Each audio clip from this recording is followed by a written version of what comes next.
In the shadowy corners of New England's past, a strange panic spread like wildfire. Whole families were stricken, not just by illness, but by something they believed to be undead. Accusations of vampirism swept through rural communities. Exhumations began. This is the New England Vampire Panic.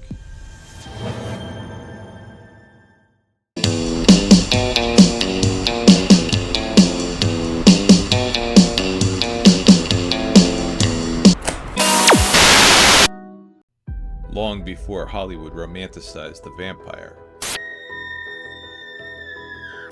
New England had its own legends, chilling, homegrown stories born not from Gothic castles, but from colonial fear and disease.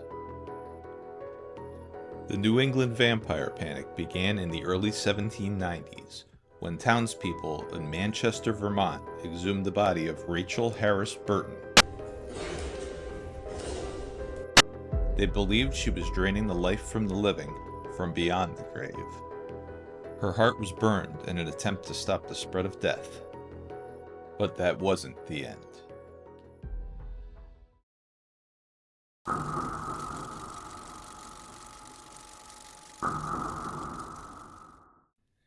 In the small Connecticut village of Jewett City, part of Griswold, the fear of vampires took hold once again.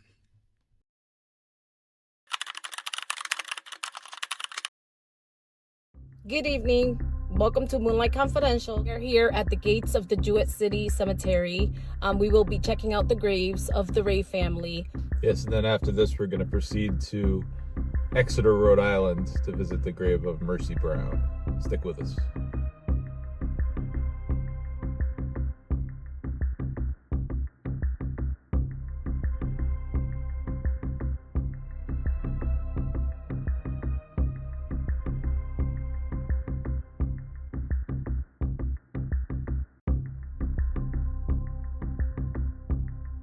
So we're just walking around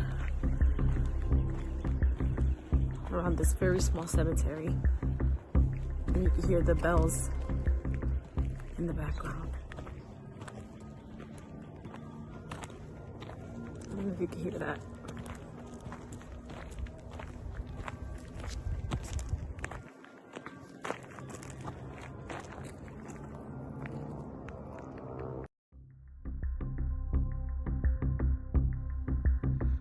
In 1845, 24-year-old Lemuel Ray died of consumption, known today as tuberculosis, the first in a string of deaths to strike the Ray family.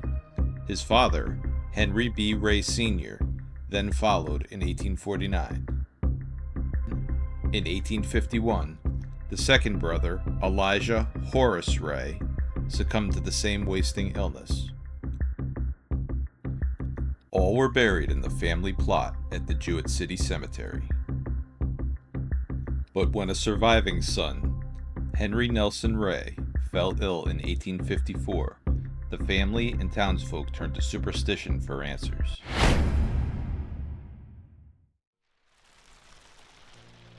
They believed that one or more of the buried Ray family members were rising from their graves to drain the life from the living, and so, with permission from the local authorities, the bodies of Lemuel and Elijah were exhumed. What happened next remains only in whispers, but it's said that their remains were burned atop a large stone within the cemetery in hopes of stopping the spread of death. Despite their efforts, Henry Nelson Ray died that same year. The curse, whether real or imagined, had ran its course.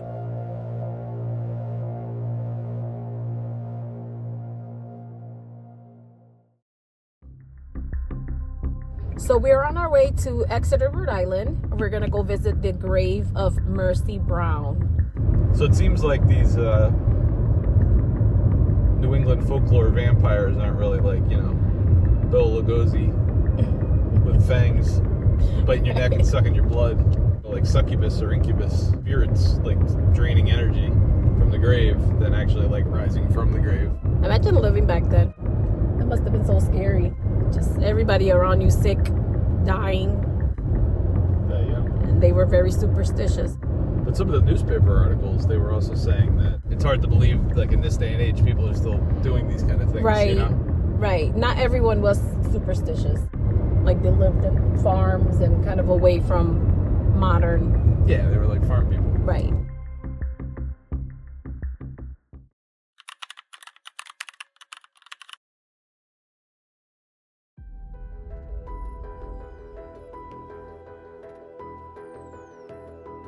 The story of Mercy Brown, arguably New England's most famous supposed vampire, began in this small cemetery that rests in the quiet town of Exeter, Rhode Island.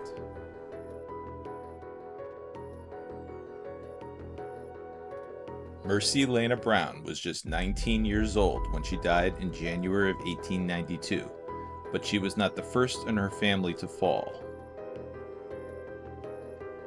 In 1883, her mother, Mary Eliza Brown, succumbed to consumption. 6 months later, Mercy's older sister, Mary Olive, died of the same illness. Then, in 1891, Mercy's brother, Edwin, began showing signs of the same disease. In an effort to save Edwin's life, his family sent him west to Colorado Springs for its dry mountain air. When his health failed to improve, he returned to Exeter to find Mercy had also fallen ill. She then passed away only weeks afterward.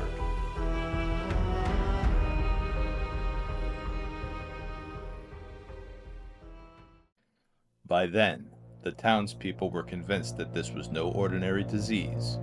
Some whispered that one of the dead Brown women might be feeding on the life of the living family members.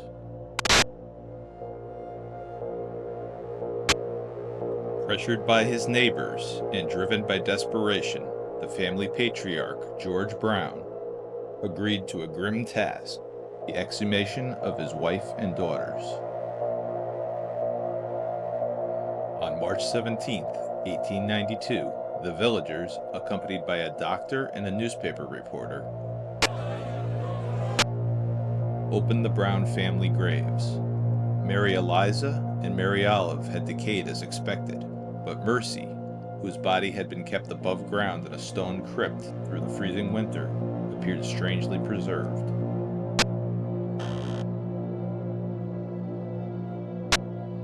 According to witnesses, her body was not emaciated.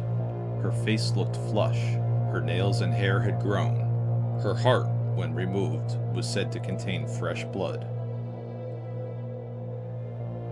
In accordance with local folklore, her heart and liver were cut out and burned. The ashes were then mixed into a tonic and given to Edwin in hopes of breaking the vampire's hold.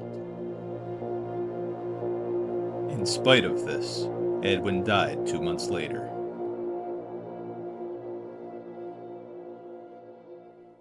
Mercy Brown's grave remains in Chestnut Hill Cemetery, visited by the curious and superstitious alike.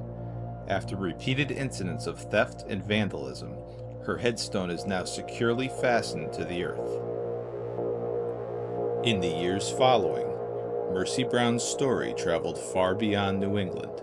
To this day, scholars believe that the character of Lucy Westenra in Bram Stoker's iconic 1897 Gothic novel Dracula was directly inspired by the incident. So that brings us to the end of another episode of Moonlight Confidential. Seeing these graves in person makes you realize just how desperate people were back then. They were not out there killing monsters. They were just trying to save their loved ones. Maybe we still fear what we can't understand. So remember to like, comment, and subscribe. And until next time, we'll see you in the moonlight.